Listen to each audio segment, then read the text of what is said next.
no aceptaremos la exclusión de nuestro pueblo de ese derecho. Mr. Gorbachev, tear down this wall.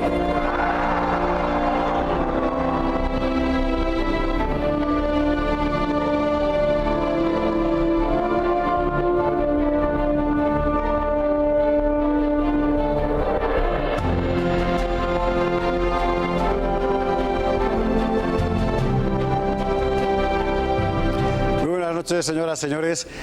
Crueles, fanáticos, genocidas. Así nos han pintado tantas veces a los españoles frente a los gentiles protestantes o los ilustrados musulmanes. Eso es nuestra leyenda negra. ¿Somos realmente así? Y sobre todo, ¿por qué tantos españoles hoy creen que hemos sido realmente así? De eso hablaremos hoy, de la leyenda negra. Para ello contaremos con Iván Vélez, autor de un libro precisamente titulado así, sobre la leyenda negra. Antes, un breve vídeo introductorio y enseguida entramos en harina.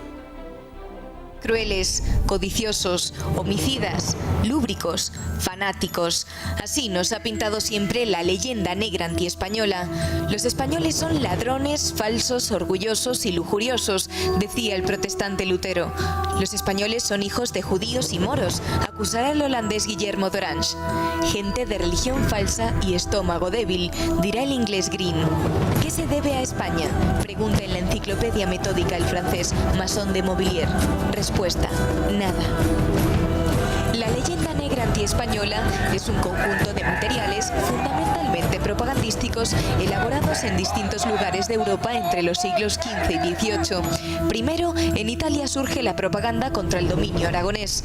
Más tarde, en la Alemania protestante, se ataca al imperio católico de los Austrias españoles.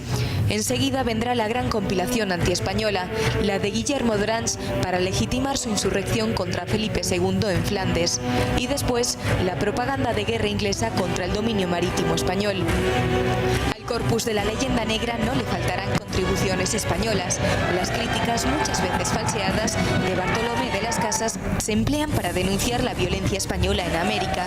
El monje Antonio del Corro se hace protestante, huye a Alemania y publica un tratado contra la Inquisición, que es una causa general contra España. Antonio Pérez, secretario de Felipe II, traiciona a la corona, huye a Francia y aporta nuevo material.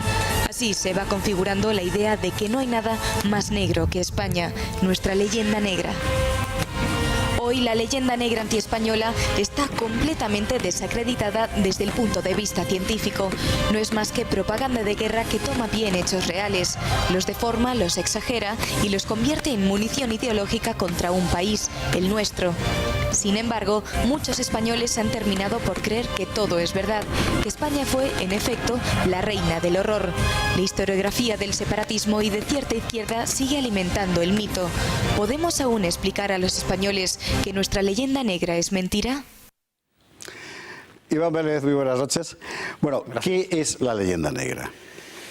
Pues el vídeo casi nos ha resuelto esa pregunta. Es una metodología, yo pienso que es una forma de ver los hechos históricos protagonizados por España, vinculados sobre todo a su dimensión imperial, que consistiría esa metodología en deformar los hechos, la interpretación de los mismos también, pues digamos que restándole valor a los grandes logros civilizatorios del Imperio Español y amplificando pues los errores que todo despliegue imperial lleva implícitos. Yo creo que con eso se podría explicar. Ha estado vigente mucho tiempo, hoy incluso, sin embargo es muy antigua. ¿Quién la inventa?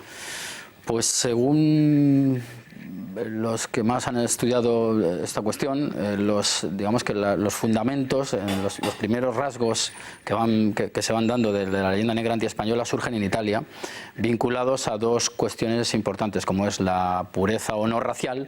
Bueno, dos cuestiones que son vinculadas a la pureza racial y religiosa. Y yo creo que ahí parten algunos de los rasgos comunes que permanecerán canalizados a través del fanatismo y de otra serie de, nos de acusaban acusaciones. de impuros. Sí.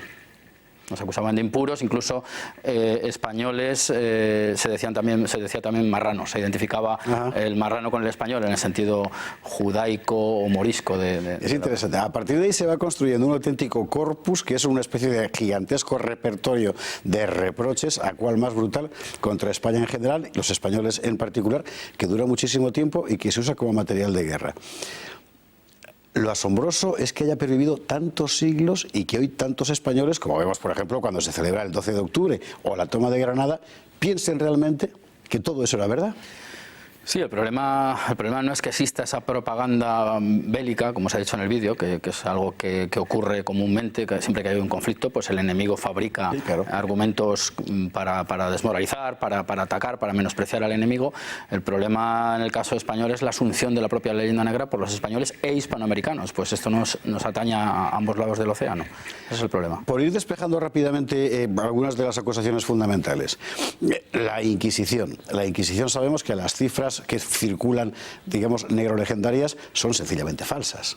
Sí, son absolutamente falsas y bueno, están magnificadas y además no resisten la comparación las cifras de lo que hace la Inquisición española con cualquier otra represión europea de carácter, con un trasfondo religioso. No resiste pues lo ocurrido en Francia, en Alemania, en otros sitios. Sin embargo, la imagen que perdura es la española, pues suponiendo que en España había un continuo arder de reos en las plazas públicas. Otra cuestión semejante, la del genocidio indio, que es un poco lo mismo, es decir, realmente de hecho, hoy hay indios en el sur y en el norte prácticamente no. Sí, y además en el asunto, en la cuestión vinculada al supuesto genocidio es donde mayor gravedad y mayor escala adquiere la leyenda negra. Yo creo que es evidente que tal genocidio no hay por lo que acabas de señalar. A lo que hay es un mestizaje y una incorporación de la población natural, por supuesto enfrentada previamente a la llegada de los españoles, a las estructuras imperiales y civiles españolas y religiosas. Lo que hay es un aliento civilizatorio. Una tercera cuestión que forma parte de la leyenda negra, digamos, más contemporánea, la que nuestra izquierda ha asumido, la barbarie cristiana frente al Islam, a la civilización del Islam. Bueno, es un mito absoluto. Es un mito teñido de anticlericalismo burdo, porque la racionalidad católica yo creo que está fuera de toda duda su superioridad sobre otras racionalidades vinculadas a aspectos de la realidad, aspectos religiosos, digamos. Entonces yo creo que es, ya digo, un auténtico anticlericalismo trasnochado que parece ser que sigue funcionando a todo gas en las mal llamadas izquierdas, diría yo, o autodenominadas izquierdas. Aquí hay un problema de fondo, que desde luego sería para un debate de una hora y no tenemos más remedio que ser concisos, que es la incapacidad, por así decir, de la nación para construir desde finales del siglo XIX un discurso de autoestima y, por el contrario, la multiplicación de discursos contra esa autoestima nacional que hoy nos flagelan por todas partes. Yo creo que el problema, digamos que oscila entre dos polos, entre el esencialismo, que yo creo que también es un error, pretender mantener una idea de España pues casi desde Atapuerca, eso yo creo que no tiene ningún sentido, y por otro lado, pues en otro polo opuesto está este particularismo, localismo, aldeanismo, que percibe a España como una suerte de prisión de naciones y por lo tanto pues lo que estos libertadores pues pretenderían hacer es liberar del yugo hispánico a esas naciones aparentemente naturales. Creo que es otro esencialismo del que hay que huir y entre estos polos donde hay que moverse. Pues es complicado moverse entre esos polos. Desde el punto de vista académico, me parece que es importante subrayarlo, nadie defiende la leyenda negra. Yo creo que nadie. Yo creo que si alguien se presentara en un congreso con salvo que sea un congreso previamente prefabricado e ideologizado para buscar esos objetivos, pero nadie que vaya con las cifras que coloquialmente se manejan o los argumentos, genocidio americano, Inquisición, etcétera, etcétera, negación de España para la ciencia, que son otros de los aspectos fundamentales y muy complejo, pues yo creo que no tendría mucho público en ambientes académicos, digo, pero el problema sigue siendo el mismo, está popularizado este tipo de ideas y es muy difícil combatirlas. El aspecto de la ciencia que comentabas es extremadamente interesante. Lo hemos citado antes, Amazon de Montvilliers, en la enciclopedia metódica. ¿Qué se debe a España? Nada. Sin embargo, nuestros historiadores del XIX efectivamente lo pensaban. Es increíble, pero García Tapia, por ejemplo, en Valladolid, ha recuperado un montón de material extraordinario que demuestra que, evidentemente, si fuimos un imperio era porque había una superioridad técnica importante en el apartado de la investigación también. Sí, eso es un asunto. Yo en el libro, precisamente, para refutar esta acusación, me centré en Jerónimo de Allanz, que es un gran inventor, y efectivamente García Tapia es un estudioso muy solvente y desmonta esa idea absurda de que además ¿qué imperio puede funcionar sin tecnología? No tiene sentido. No puede funcionar solo con ideología. De ideología no se come, ¿no? Con la ideología no se navega, hay que saber ir y volver a los sitios, hay que navegar, hay que fundir los metales, hay que trazar ciudades, en fin, todo eso son técnicas que conducen posteriormente a la cristalización de ciencias. Lo que es fascinante es que nuestra historiografía, por ejemplo la del 19, de forma muy particular, historiografía liberal, patriota, etcétera, haya comprado el mito del atraso científico secular español. Claro, es que en ese itinerario que describe la leyenda negra, Italia, Países Bajos, Inglaterra, que se ha señalado en el vídeo, yo incorporaría también el factor francés del 19, que es un factor importante y que además tiñe de romanticismo la imagen de España. Y yo creo que, claro, romanticismo y ciencia parece que casan mal y bueno, pues hay muchos historiadores que se vieron, digamos, imbuidos de esa idea y negaron todos estos logros, pero están ahí, no hay más que escarbar en la realidad, aferrarse a la arqueología, a las crónicas y ver que efectivamente hubo tecnología. ¿Tú crees entonces que hay una cierta tendencia del español a contentarse con la imagen de las patillas y la faja con la navaja y puesta? Bueno, yo creo que es una idea que además se ha fomentado incluso desde el poder, con el España es diferente y todo este tipo de cosas, ese orientalismo, pues que en un país que ha decidido que su única industria parece ser que va a ser el turismo, pues habrá que vender lo que el turista demande, que a lo mejor es pues esa especie de flamenquismo del que tanto renegaban en algunos sitios en el 19-20. ¿Los españoles somos hoy nuestro peor enemigo? Sin duda. Yo creo que eso es evidente.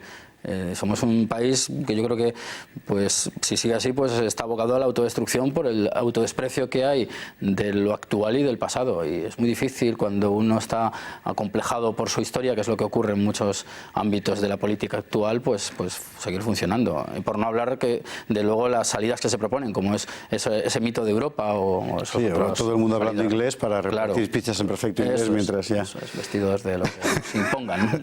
En 30 segundos, porque no tenemos mucho más tiempo. ¿Es posible una izquierda que asuma sin complejos la historia nacional? Yo creo que sí, yo creo que perfectamente. Es que no creo que tenga nada que ver unos programas con determinados rasgos identificables clásicamente con la izquierda con negar esta propaganda absurda de que España ha sido pues una especie de capital de la barbarie históricamente. No tiene ningún sentido. Yo invito a aquellos que dicen que son de izquierdas, que este maniqueísmo derecha-izquierda no me gusta nada, porque además confunde más que aclara, pero yo invitaría a aquellos que les gusta presumir de izquierdistas, pues que ahonden en las crónicas y verán que todo lo que les han ido contando, o gran parte de ello, es pura propaganda oscura. Y que recuerden, por ejemplo, a don Claudio Sánchez Albornoz, que era de izquierda, por ejemplo. Se debe fijar en Goytisolo habiendo Sánchez Albornoz. No, quiere decir que hasta el más sectario, aquellos que son de izquierdas y solo líneas de izquierdas o derechas y hacen lo propio con los de derechas, tienen siempre autores a los cuales recurrir. Exacto. Que se tomen un poco la molestia.